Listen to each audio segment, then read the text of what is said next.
nosso terceiro vídeo da série Autoestima. Hoje nós vamos ver o pilar importantíssimo da autoeficácia. Um outro pilar, segundo Walter Rizzo, nós já tivemos aqui no nosso canal o vídeo da importância da autoestima, nós já vimos o pilar de autoconceito e hoje a gente vai ver o pilar da autoeficácia. Porque é muito difícil criar um bom autoconceito se falta confiança em nós mesmos, tá? Não ter uma visão mínima de algo que a gente deseja realizar, de não enfrentar as situações da maneira como elas aparecem, como elas nos exigem, os problemas. Se a gente não gera melhora, se a gente não gera desenvolvimento, a nossa vida vai se tornando talvez algo que a gente não quer, um caminho que a gente não deseja, tá? E Walter diz o seguinte, que não exigir nada da gente mesmo é tão ruim quanto a gente se exigir demais. Nós vemos que às vezes uma exigência desmedida, né, uma exigência muito grande, castiga a nossa autoestima, assim como não se exigir nada.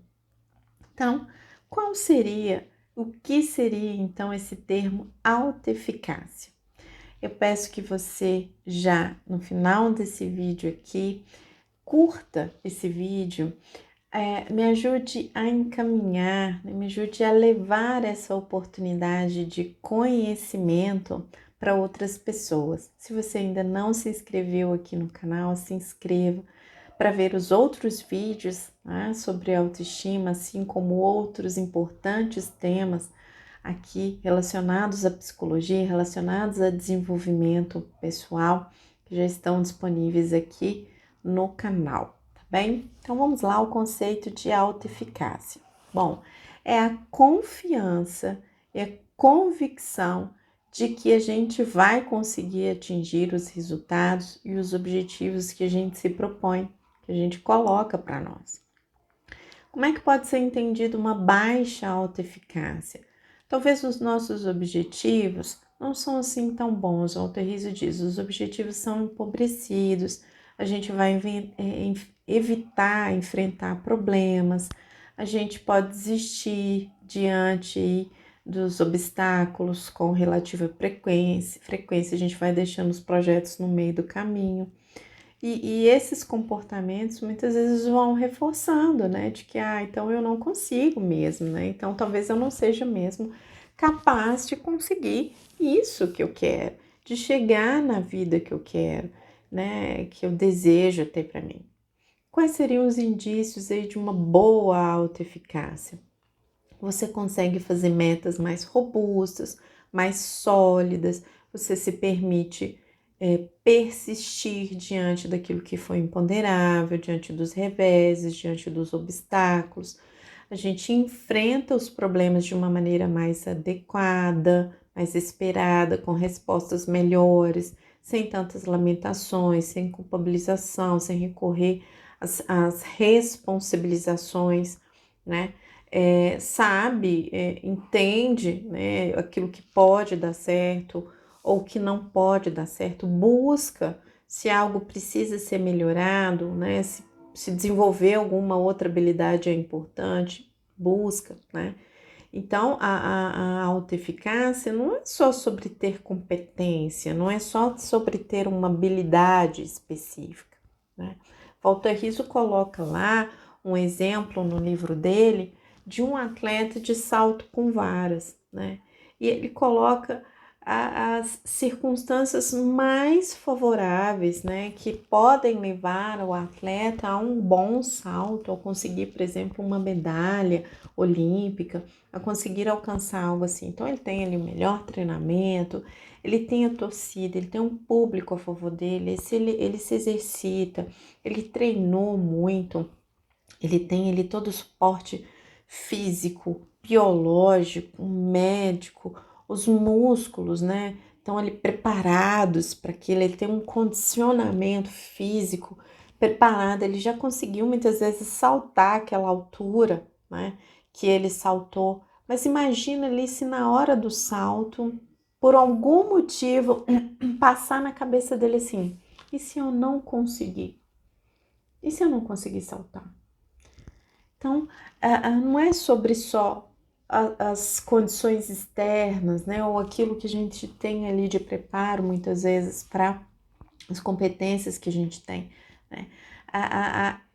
A expectativa de sucesso não é só uma análise racional e fria daquilo que a gente tem de disponibilidades ou de possibilidades objetivas, mas também é uma avaliação subjetiva da nossa capacidade, né, de como a gente se sente sobre isso. É a nossa expectativa de autoeficácia. Então, não basta só os recursos, é necessário a autoeficácia nesse sentido, tá? E se a gente, como podemos duvidar de nós mesmos muitas vezes, né, ao ponto de nos conformar diante de um sofrimento, diante de uma adversidade, sem tentar provocar, muitas vezes, a mudança que a gente quer ver, sem ir à frente, sem entender que existem outras possibilidades, ou então que existe possibilidades da gente alcançar aquilo que a gente quer, tá? E aí eu queria fazer aqui um parênteses, né? Walter Rizzo faz isso também no livro dele, que é a base aqui, né, dos nossos estudos, dos nossos vídeos, que é o livro Apaixone-se por Si Mesmo, porque às vezes acontecem, né, eventos, situações que são dolorosas, estressantes, que podem sim em algum momento abalar a nossa autoconfiança, né, em algum momento, mas que o cuidado, a atenção necessária naquele momento ali vai propiciar para a gente com o tempo o restabelecimento, né, das coisas. E aí ele traz para a gente características que podem influenciar a nossa visão de autoeficácia, tá? Às vezes a gente pode ter uma orientação mais interna das coisas, como, bom, eu sou o principal responsável para alcançar aquilo que eu quero, para fazer as coisas que eu quero, fazem as suas próprias construções em relação aos seus esforços, em relação à constância que é necessária, não costuma colocar nos outros ou no externo a culpa dos acontecimentos da vida, tá? Desse ponto de vista, são pessoas mais realistas, né, diante das situações. Agora, tem pessoas que têm uma orientação mais externa das coisas, que opera a sua vida e a sua conduta acreditando que as causas fogem totalmente ao seu controle, que nada podem fazer. Ou é a sorte, ou é o destino, ou foi a circunstância somente. Tudo é ali colocado como justificativa, né? Para que as coisas talvez não saiam, né? Não descem, é certo, tá? Então, como que a gente pode aí melhorar, trabalhar, entender a nossa autoeficácia, tá?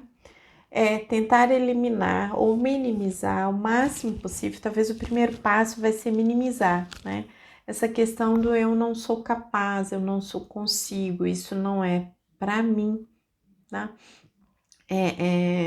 Para si, né? Ou para alguém próximo da gente. Ser aquela pessoa que, olha, talvez nesse momento eu não estou conseguindo, mas o que eu preciso, o que eu posso buscar, o que eu posso melhorar, o que essa situação está dizendo de mim, o que depende de mim exclusivamente, que eu posso fazer, que eu posso contribuir, que eu possa melhorar, né? Então a gente pode buscar mais recursos e minimizar o efeito, né, dessa não sou capaz, tá? Não ter um olhar muito pessimista, né, diante das coisas. Quem me acompanha aqui nas redes sociais, né, me acompanha no Clube do Livro, vê que a gente tem constrói ou entende esse conceito otimismo, pessimismo de uma maneira funcional, como isso influencia realmente a nossa vida, mas no pessimismo aqui é aquilo de antecipar, né, negativamente os resultados, sempre, né, ou então um processo, isso vai ser muito difícil, eu não consigo, isso não é para mim, se eu tivesse isso, se fosse assim, ai, se fosse assado, né?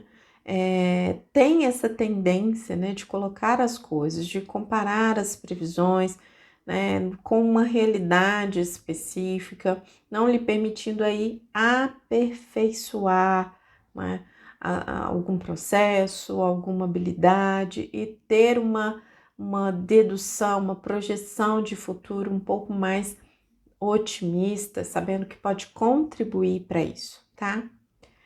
Não ter uma visão muito fatalista, não ser fatalista, né? No seguinte sentido, de repente algo dá errado, né? De repente a gente até empreende esses esforços, faz as coisas, mas não dá tão certo assim, ou demora mais tempo do que aquele que a gente previu, do que aquele que a gente já imaginou, ou então coloca halos, né? Do sentido, não, já passou, não é para mim, ai, já tá tarde para isso. Colocam essas coisas assim, morreu, né? Acabou, não dá mais. Né? Talvez afastar um pouco esse olhar. Existe ainda grande possibilidade independente do tempo, né, ou da circunstância, quais são as possibilidades de mudar, de gerar uma melhora que você quer ver. Tudo não pode ser visto somente do ponto de vista imutável ou imóvel, não tem jeito, tá?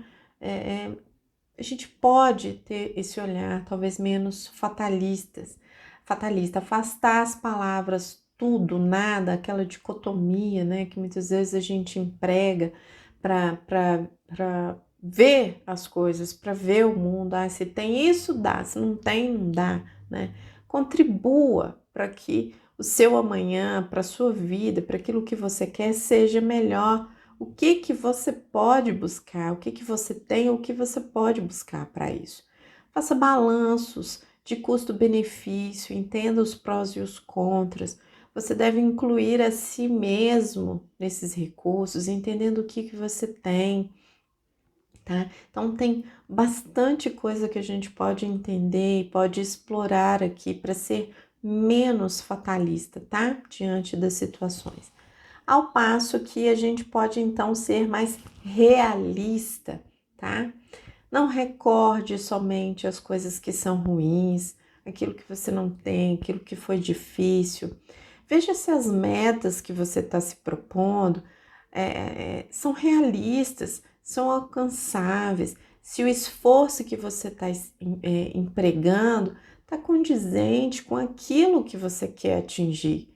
Porque não é só sobre o que a gente quer, não é só sobre a gente saber o que a gente quer, é também da gente, o que a gente tem disponível e também da nossa disponibilidade para aquilo que a gente quer, né? Essa proporcionalidade é importante.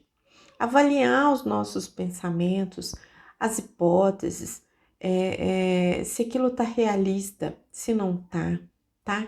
É, é importante todos esses tipos aqui de avaliação para você entender aí qual é o nível de autoeficácia e como você pode proporcionar um desenvolvimento e uma melhora nessa autoconfiança para que você possa favorecer então o desenvolvimento de uma boa autoestima. Me ajude a compartilhar essa oportunidade aqui nesse vídeo, tá? E até o nosso próximo vídeo.